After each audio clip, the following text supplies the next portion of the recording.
Y ahora sí, ya vamos con el apartado de la visión de conjunto, que ya sabéis que es ese apartado en el que vamos a encontrar, bueno, pues datos sobre nuestra autora en cuestión y nos va a ayudar a hacernos una panorámica de cuáles son las cuestiones que están en el pensamiento de Hannah Arendt que nosotros debemos tener en cuenta para afrontar nuestro examen de lavado.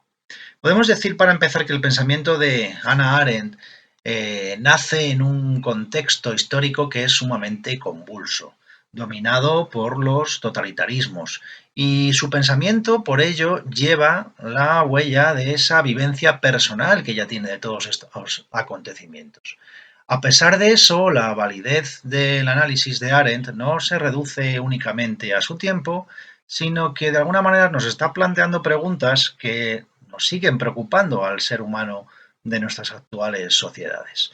La vigencia de sus ideas se hace patente, sobre todo por la gran cantidad de estudios que ha publicado y siguen publicándose sobre ella. La filósofa Hannah Arendt estaba formada en la fenomenología de Heidegger y el pensar existencial de Jaspers, y en definitiva lo que busca es la creación y el mantenimiento de un espacio público de aparición que garantice, en primer lugar, según ella, el derecho a tener derechos. Y esto es algo que efectivamente no ha caducado en nuestros días. Tomamos conciencia de la existencia de un derecho a tener derechos, y eso significa vivir en un marco en el que uno es juzgado por sus acciones y opiniones, y un derecho a pertenecer a algún tipo de comunidad organizada, solo cuando aparecieron millones de personas que habían perdido y no podían recuperar sus derechos debido a la nueva situación política global.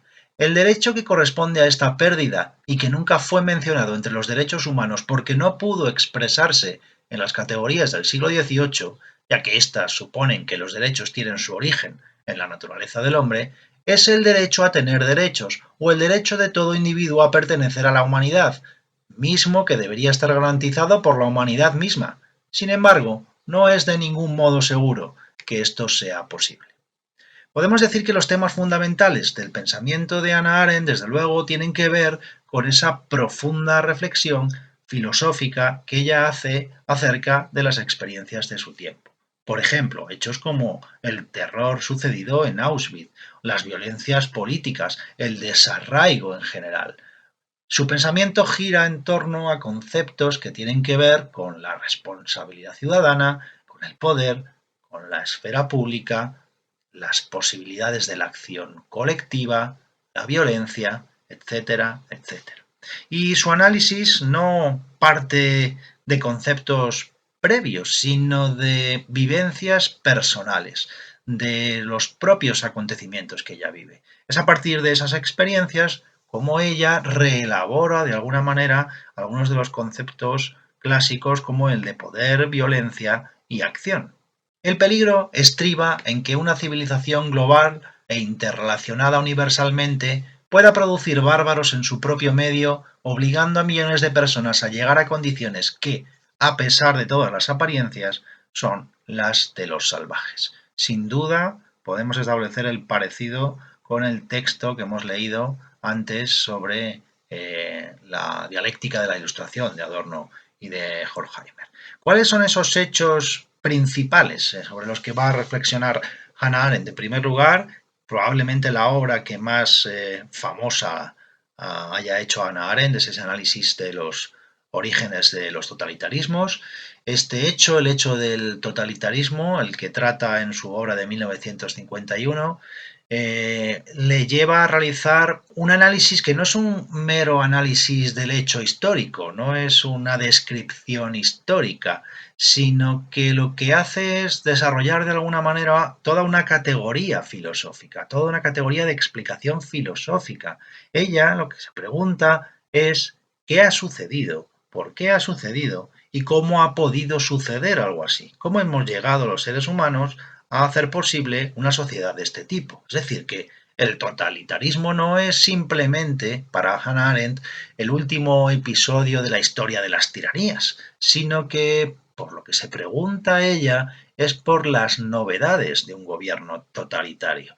La conclusión a la que llega es que los totalitarismos del siglo XX tienen como causa principal el protagonismo de un nuevo sujeto histórico al que conocemos como el hombre masa. Lo que prepara a los hombres para la dominación totalitaria en el mundo no totalitario es el hecho de que la soledad, antaño una experiencia liminal habitualmente sufrida en ciertas condiciones sociales marginales como la vejez, se ha convertido en una experiencia cotidiana de crecientes masas de nuestro siglo. El proceso implacable por el que el totalitarismo impulsa y organiza a las masas parece como un escape suicida a esta realidad.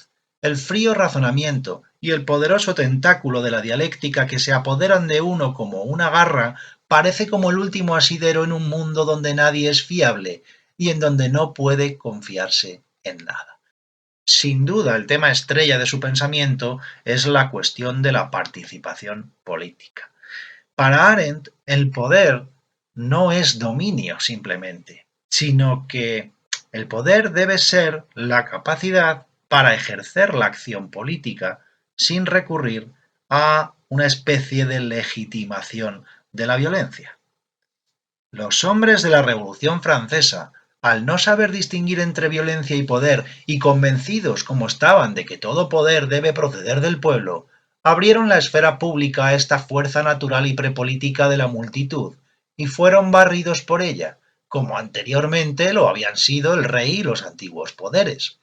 Los hombres de la Revolución Americana, por el contrario, entendieron, por poder, el polo opuesto a la violencia natural prepolítica. Para ellos, el poder surgía cuando y donde los hombres actuaban de común acuerdo y se coaligaban mediante promesas, pactos y compromisos mutuos. Solo un poder tal, basado en la reciprocidad y en la mutualidad, era un poder verdadero y legítimo, en tanto que el pretendido poder de reyes, príncipes o aristócratas era espurio y usurpado, porque no se derivaba de la mutualidad, sino que se basaba, en el mejor de los casos, en el consentimiento. Y en tercer lugar, podemos decir que en el pensamiento de Hannah Arendt hay una reflexión que ocupa muchas páginas también, que es la cuestión judía. Hannah Arendt estudia algunas de las categorías humanas que son de alguna manera el resultado del devenir del pueblo judío, sobre todo a la luz de los hechos acontecidos en la Primera Guerra Mundial. El pueblo judío ha sido, según ella, siempre un pueblo excluido del seno de los pueblos de Europa. Y han sido ellos los que han creado de alguna manera la idea de un tipo humano peculiar o arquetipo que juega un papel relevante en nuestro mundo moderno. Y esto es lo que Hannah Arendt explica en su concepto de paria. El paria, para Hannah Arendt, representa a un humano con intervenciones que son desafortunadas o que es víctima de la mala suerte. Normalmente es un tipo humano al margen de las instituciones, no tiene intención de integrarse. También representa al rebelde o el representante de un pueblo oprimido que une su lucha a la de otros pueblos que también son parias. En definitiva, es un ser humano siempre sospechoso para la sociedad, aunque resulta simpático por su buena voluntad y humanidad e inocencia. Otra de las categorías que ya descubre es la del advenedizo. Y el advenedizo es un tipo humano, un individuo que de alguna manera se encuentra enfrentado a su judeidad. Tendrá actitud de negar lo que representa, de alguna manera rechazar lo que constituye su esencia y de esa manera poder asimilarse él mismo como tal. El advenedizo o parvenu será un sujeto que con tal de integrarse en la sociedad y de ser aceptado por la sociedad europea, rechace incluso su propia condición de judío y rechace incluso tomar su judeidad como algo propio y constitutivo de su individualidad. Otro de los conceptos políticos de su reflexión política también que es interesante reseñar aquí es el concepto de apátrida. El apátrida es el resultado de algunas experiencias concretas de los totalitarismos de la sociedad del siglo XX, caracterizados por el enorme desplazamiento de poblaciones y lo que conlleva esto, que es la pérdida de la ciudadanía de estos individuos. Esto adquiere mucha relevancia en esta época, pero en la época de Hannah Arendt, pero como vemos también y ya defenderá después, bueno, pues es una cosa que parece quedarse ya como una de las categorías que debe incluirse en el análisis político. El apátrida es aquel ser humano que está en tierra de nadie, que pierde su derecho a tener derechos y queda totalmente por ello desasistido. La primera derrota sufrida con la privación de los derechos fue la pérdida del hogar, lo que significó la total ruptura del tejido social del espacio donde los seres humanos habían nacido y construido su lugar en el mundo. Esta calamidad está lejos de todo precedente. A lo largo de la historia, las migraciones forzadas de personas o pueblos enteros, por motivos políticos económicos, han sido vistas como sucesos cotidianos. Sin embargo, lo que carece de precedente no es la pérdida del hogar, sino la imposibilidad de encontrar uno nuevo. La segunda pérdida sufrida con la privación de los derechos fue la pérdida de la protección del gobierno. Esto no solo implicó la pérdida del estatus legal en su propio país, sino también en cualquier otro.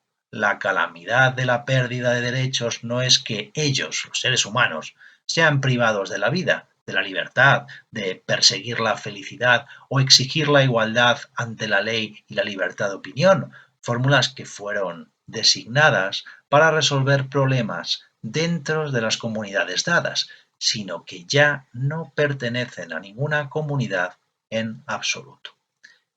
Es decir, que lo que propone Hannah Arendt es que estas categorías que ella describe no son sólo aplicables a los individuos del pueblo judío, sino que de alguna manera se han convertido en arquetipos humanos, en categorías humanas así en general.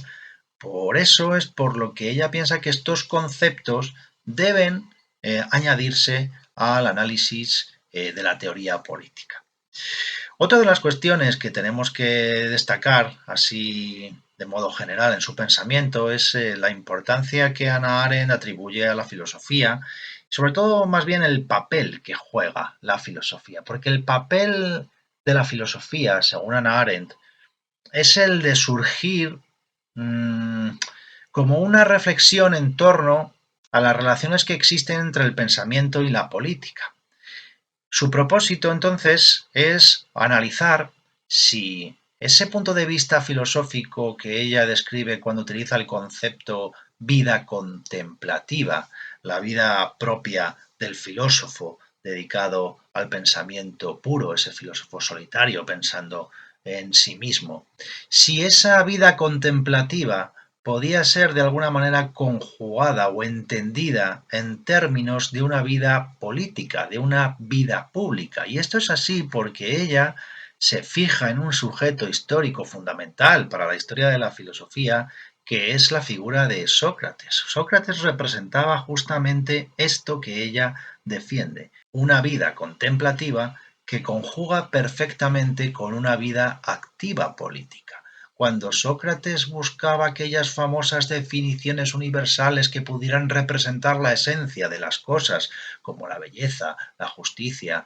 el bien o la verdad, no lo hacía solo, lo hacía dialogando con sus propios conciudadanos, porque tenía claro esto de que la filosofía debe ser la unión de una vida contemplativa con una vida política activa. La conclusión de Hannah Arendt es que pensar y juzgar no son cosas exclusivas de la filosofía, no es exclusivo del filósofo, sino que son capacidades fundamentales que tenemos los seres humanos en tanto que ciudadanos. Lo contrario, nos advierte la ausencia de pensamiento y de juicio, a lo que nos conduce es a situaciones de inhibición moral frente al mal ajeno. Y esto es precisamente en lo que se expresa su famoso concepto, su idea de la banalidad del mal, que es sin duda la base del éxito de los totalitarismos. Para terminar, podemos decir que el pensamiento de Hannah Arendt en realidad lo que nos parece que está representando es una forma de exhortarnos a pensar por nosotros mismos, a dejar de seguir eslóganes prefabricados, discursos prefabricados, a dejar de ser parte del rebaño, al modo en como Nietzsche nos había avisado ya, y nos enseña de alguna manera a reflexionar también acerca de la imparcialidad, la tolerancia, la pluralidad y la importancia de desarrollar esta vida activa política que ella nos propone dentro siempre de un consenso en un debate racional. Ja, ich will das mal ein bisschen einschränken. Sehen Sie, erstens besteht diese Unfähigkeit des sich wirklich sachgemäß Orientierens nicht nur für die breite Masse. Es besteht ebenfalls für alle anderen Schichten, ich würde sagen, selbst für den Staatsmann.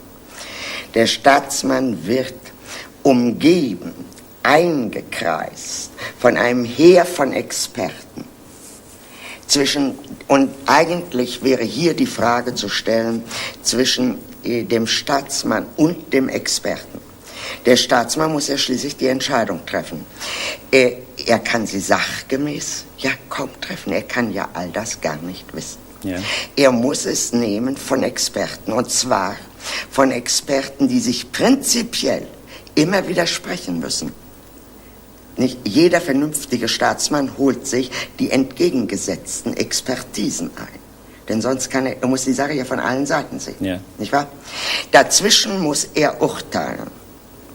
Und was dieses Urteilen ist, ein höchst mysteriöser Vorgang. Nicht? In dem äußert sich dann der Gemeinsinn. Was nun sagen wir mal, die Masse der Menschen betrifft, so würde ich Folgendes sagen: Wo immer Menschen zusammen sind, ganz egal in welcher Größenordnung, bilden sich öffentliche Interessen. Nach wie vor. Und bildet sich Öffentlichkeit. Und in Amerika, wo es ja immer noch diese spontanen Vereinigungen gibt, nicht? Die dann auch wieder auseinandergehen. Ja. Nicht diese Association, von denen schon Tocqueville gesprochen hat. Können Sie das sehr deutlich sehen. Irgendein öffentliches Interesse betrifft jetzt eine bestimmte Gruppe von Menschen, eine Nachbarschaft oder auch nur ein Haus oder eine Stadt oder eine anders gelagerte Gruppe, ja? Dann werden diese Leute zusammenkommen und sie sind sehr gut imstande, in diesen Dingen öffentlich zu handeln. Denn diese Dinge übersehen sie. Das heißt, was Sie sagen, gilt ja nur für die allergrößten Entscheidungen auf allerhöchster Ebene. Und da, glauben Sie mir, da ist der Unterschied zwischen dem Staatsmann und dem Mann von der Straße prinzipiell gar nicht sehr groß.